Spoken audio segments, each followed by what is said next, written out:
I've opened a bit of a floodgate now. I mean, I was having a look at wallpapers and seeing how they would, you know, transpose onto papers that you made for yourself. So you photograph them and then print them out, and you alter the tonality of it on your photo editing suite. But also, I'm just going to show you, you can just paint this in a wash and it comes out really beautifully. So again, you transform the image a bit and it becomes your own. So I'm just using what I've got to hand at the moment, which is some orange, which I had from before. And I'm not fussing about this. And I'm just going to get a bit of solution of this. It's just an orange acrylic, this. But you can use watercolour or anything. But what's so lovely is, look, it sits in the grooves and it stains it in really nice ways. And it transforms it to something else again. Right, this is just textured wallpaper, which I do actually...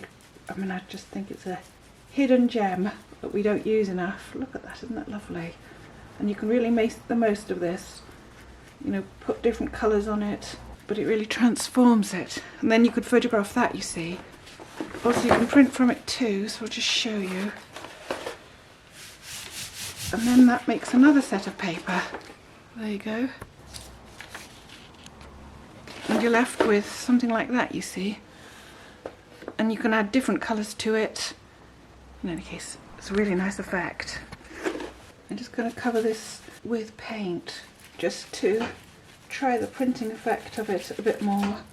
Only because what would be nice as well is you print a piece of A4 sheet of paper, you can scan it on your printer, and then you've got that as well, haven't you? You put it in your image file for papers, and you've got that as a permanent thing you can print out for yourself, your own journaling.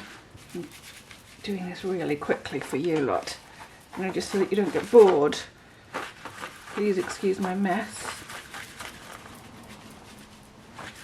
Okay, so paint a piece big enough to fit onto your A4 piece of paper that you can put through your scanner. Make sure there's enough paint on there. And you could apply this paint in different ways. It's a clean piece. Okay. There we go. And put it down. And just rub it over. Let's see what we get. Oops. There you go. See? So then you just have that piece to put through your scanner. And you have your other piece, your actual original image. I'm sure that'll print out another one. I'm just going to try again. There's enough paint on that to do that again.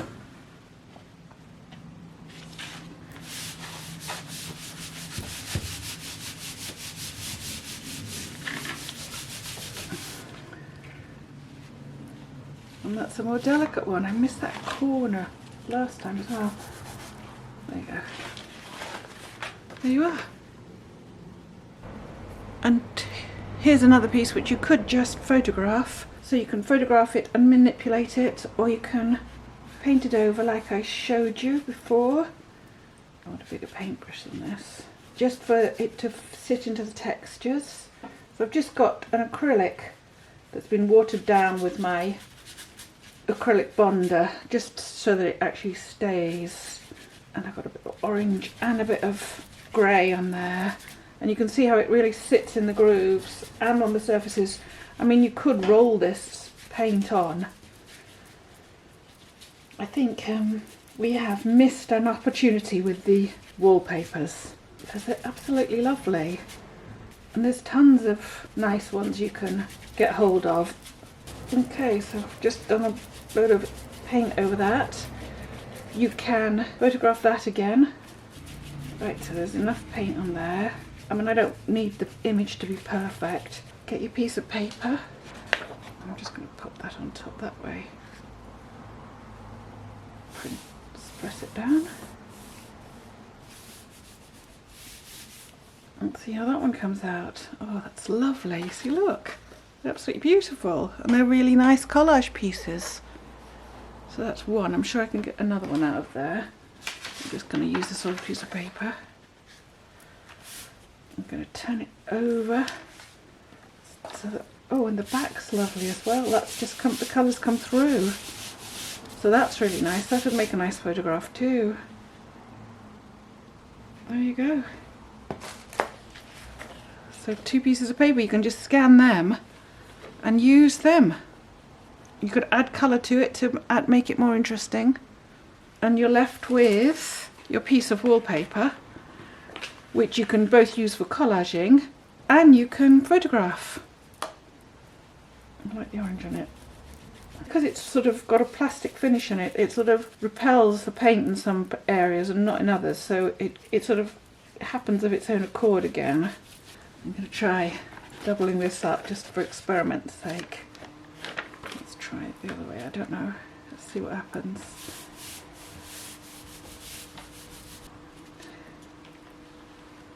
Yeah, it's lovely, just keeps going. Okay. So again, anything, it's up to you. I'm just going to try this one. This one was a much more shiny piece. I'm just going to see how it comes out. And that's a bit boring because it's more or less the same colour, but if you did it in a blue, so you just put a thin wash of paint on it. I'm just going to try with the cloth. That one doesn't really do much. This is a piece of wallpaper with a very large pattern, so it's much bigger than a A4. So the things to do is to photograph it, shrink it down or choose areas of it, and then print that, manipulate it in a photo editing suite, then print it. But of course, again, you can paint this up, you can print from it. It's this wonderful possibility that wallpapers offer.